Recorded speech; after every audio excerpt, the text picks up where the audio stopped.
Hello friends, मैं राकेश कुमार आपका स्वागत करता हूं मेरे YouTube channel Sanvi technical education में। सानवी टेक्निकल एजुकेशन आपके लिए लेकर आता है कंप्यूटर क्लासेस, वो भी बहुत ही इंटरेस्टिंग एंड इजी टेक्निक्स के साथ। अगर आपको ये वीडियो अच्छा लगे तो प्लीज़ लाइक एंड शेयर ज़रूर करें। तो चलिए स्टार्ट करते हैं आज का टॉपिक।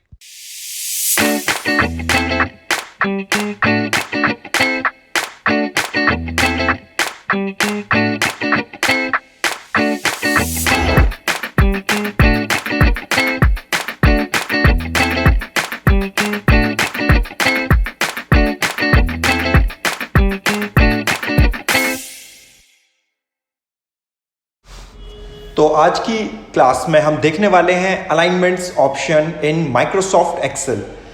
अलाइनमेंट्स ऑप्शन जैसे कि आप देख पा रहे हैं कि होम मेन्यू के अंदर ये हमारा जो तीसरा टैब जो दिया हुआ है अलाइनमेंट वाला, इसमें हमें ये 9 मतलब ये जो 6 अलाइनमेंट्स आपको दिख रही हैं।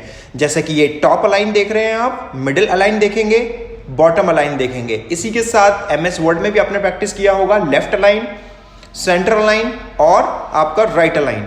तो इसको कैसे यूज कर सकते हैं हम, इसके लिए इस टॉपिक को प्रैक्टिस करवाने के लिए मुझे आपके सेल्स को थोड़ा सा बड़ा करना होगा। फॉर एग्जाम्पल, जैसे मैं ए वाले सेल को थोड़ा बड़ा करता हूं, बी वाले सेल को बड़ा करता हूं, सी वाले सेल को बड़ा करता हूं। चलिए अब हम यहां पर हमारी रो की हाइट को बड़ा कर लेते हैं। अब फॉर एग्जाम्पल मैं आपको यहां पर एक अल्फ़ाबेट लिख के दिखाता हूं, जैसे कि ए। अगर आप देखेंगे तो माइक्रोसॉफ्ट एक्सेल में जो टेक्स्ट की जो अलाइन होती है वो बाय डिफ़ॉल्ट आपके लेफ्ट साइड होती है, जो कि ए यहां पर आ रहा है। और बाय डिफ़ॉल्ट अगर मैं हाइट वाइज कहूं तो इसकी जो अलाइन होती है वो बॉटम रहती है। बट आप इसको कहीं पर भी एडजस्ट कर सकते हैं, किसी भी कॉर्नर में, चाहे आपको यहां पर चाहिए, चाहे आपको यहां पर चाहिए, चाहे आपको इस जगह पे चाहिए, चाहे इस जगह पे चाहिए। इन्हें कहते क्या है, फिलहाल हम लेफ्ट साइड में हैं और बॉटम एरिया में हैं। अगर मुझे राइट साइड बॉटम में चाहिए तो मुझे यहाँ पर बॉटम तो ये ऑलरेडी है ही, मुझे इसे राइट अलाइन करना होगा। अगर थोड़ा सा जूम इन कर लेते हैं इसे, अब यहां पर आप देख पा रहे हैं ये बॉटम यानी कि बॉटम अलाइन और राइट साइड है। अब मैं इसे बॉटम में रखना चाहता हूं, पर मैं इसे सेंटर में रखना चाहता हूं, तो सेंटर अलाइन। अब मैं इसे टॉप अलाइन में और सेंटर में रखना चाहता हूं, तो मुझे सेंटर तो है ये, बट बॉटम से अब मुझे इसे टॉप में कर देना होगा। यहां पर आप माउस को कर्सर पे फोकस कीजिए, ये देखिए। अब मैं इसे राइट साइड में रखता हूं, लेकिन टॉप पर ही रखना चाहता हूं, तो राइट पर ये ऑलरेडी है, सॉरी टॉप पर ये ऑलरेडी है, बट यहां से आप इसे राइट साइड कर सकते हैं। अगर आपको मिडिल सेंटर चाहिए तो आपको सेंटर अलाइन करनी है और यहां से मिडिल अलाइन कर देना है। तो ये जो ऑप्शन है अलाइनमेंट्स के, इनका आप इस्तेमाल कर सकते हैं आपके हेडिंग्स कॉलम्स को बनाने के लिए। जैसे कि फॉर एग्जांपल मैं यहां लिख देता हूं सानवी एजुकेशन। अब ये आपका सेंटर में आ रहा है, आप इसको यहां पर भी दे सकते हैं, आप इसे बॉटम में भी दे सकते हैं, आप इसे मिडिल में भी दे सकते हैं, आप इसे लेफ्ट भी दे सकते हैं, आप इसे सेंटर भी दे सकते हैं, आप इसे राइट भी दे सकते हैं। ये आपको ऑप्ट करना होगा कि आपको किस तरीके की अलाइनमेंट यूज करनी है। तो बेसिकली माइक्रोसॉफ्ट एक्सेल में अगर टेक्स्ट अलाइन की बात की जाए तो यहां पर टोटल 9 तरीके से आप अलाइनमेंट्स को सेट कर सकते हैं। टॉपिक नंबर 2, अब हम बात करने वाले हैं मिनी टूल बार के बारे में। तो मिनी टूल बार क्या होता है? मिनी टूल बार के लिए मुझे कुछ डेटा यहां पर रेडी करना होगा। जैसे कि फॉर एग्जांपल मैं रेडी कर लेता हूं रोल नेम्स और मार्क्स।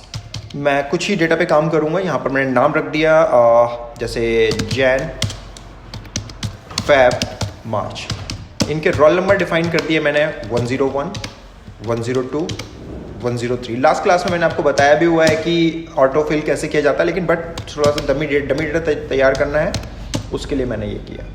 इस डेटा को थोड़ा सा मॉडिफाई कर लेते हैं पहले तो, जैसे कि पहले तो इसे बड़ा कर लेते हैं और बस सेंटर लाइन कर देते हैं।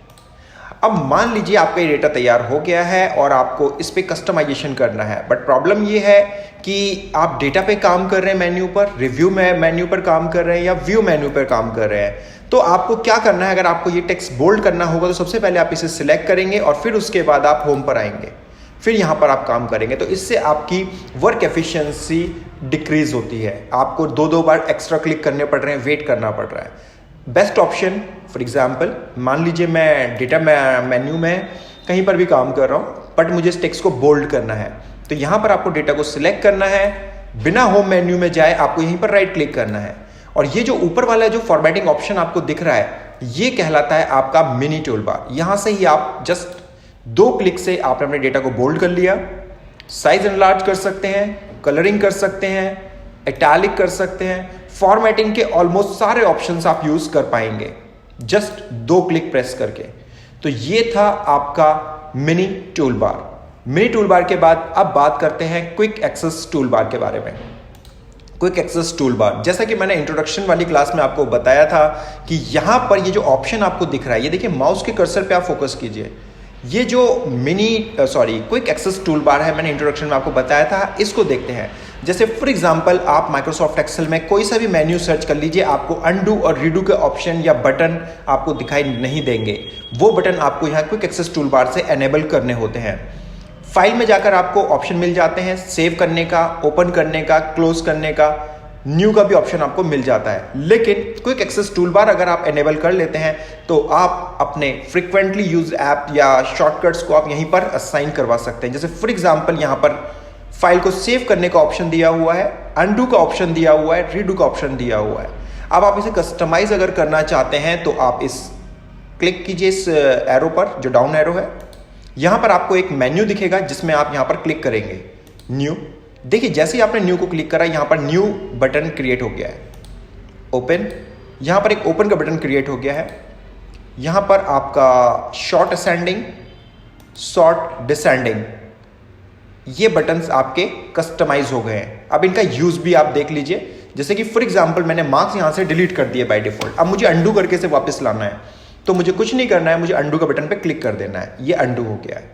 अब मैंने सपोज मान लीजिए ये मार्क्स हैं, इनको शॉर्ट करना है तो मैं मार्क्स को सिलेक्ट करूंगा A to Z यानी कम से ज्यादा की ओर, इस पे क्लिक करेंगे और आपके शॉर्ट देखिए 12, 34, 45 ये शॉर्ट हो चुके हैं मार्क्स। तो इन बटन्स का भी आप अच्छे तरीके से इस्तेमाल कर सकते हैं। तो अभी फिलहाल मैंने आपको 3 टॉपिक के बारे में इस क्लास में समझाया है। पहला जो पॉइंट था वो था alignments in Microsoft Excel, second में हमने देखा था mini tool bar, third is quick access tool bar. तो इसको आप प्रैक्टिस कीजिए। तो फ्रेंड कैसी लगी आपको आज की क्लास, कमेंट करके बताइएगा ज़रूर। और अगर आपको आज की वीडियो से कुछ भी नॉलेज गेन हुई है, कुछ भी सीखने को मिला है, तो प्लीज़ इसे अपने फ्रेंड्स एंड फैमिली सर्कल में सर्कुलेट ज़रूर कीजिएगा, शेयर ज़रूर कीजिएगा। ये मेरे लिए एक मोटिवेशन की तरह काम करेगा और ऐसी और इंटरेस्टिंग वीडियो आपके लिए मैं लेकर आता रहूँगा। आज की क्लास में बस इतना ही। नेक्स्ट क्लास में मैं आपसे जल्दी मिलता हूँ, तब तक के लिए बाय।